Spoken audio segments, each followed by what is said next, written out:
My father suffered a fairly serious mental illness. He had what today would have been diagnosed as PTSD as a result of his experience in the Second World War.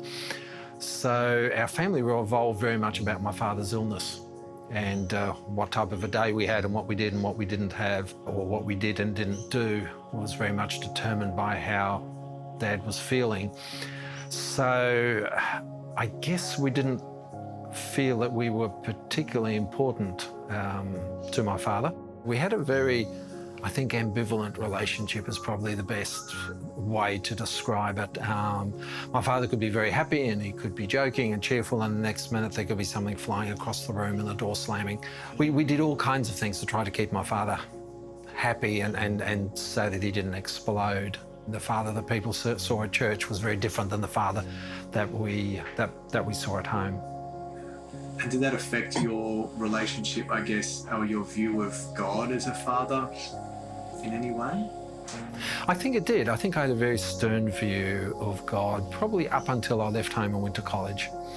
I really understood for the first time in my life what the gospel actually meant and who God actually was. I don't think I understood that till I left home and went to college in the 70s, in which there was a strong emphasis on the gospel and on the grace of God. I don't think I understood any of that growing up.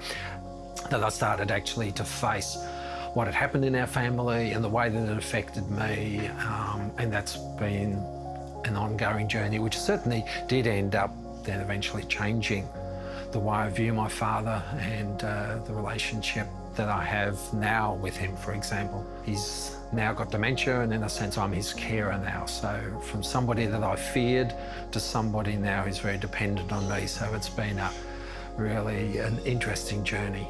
My father figure was a very stable person. He wasn't interested in climbing the corporate ladder. He wanted to be there for his family. So when work finished at 5:30, he would come straight home, and he was always there for us. He was always a very visible and an active father in our home.